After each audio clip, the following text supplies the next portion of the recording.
Cümeniz mübarək olsun əziz müsəlmanlar. Həzrət Əli əleyhissalam Şaban ayının cümə günlərində bu duanı edərdi.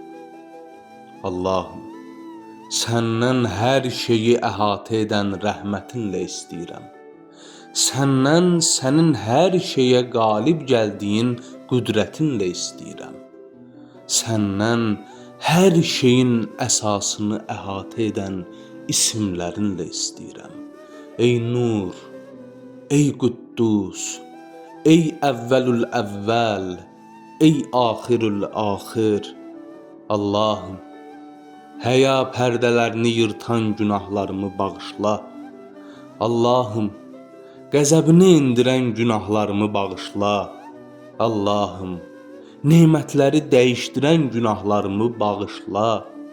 Allahım, dualarıma mane olan günahlarımı bağışla. Amin ya Allah. Amin ya Rəhman.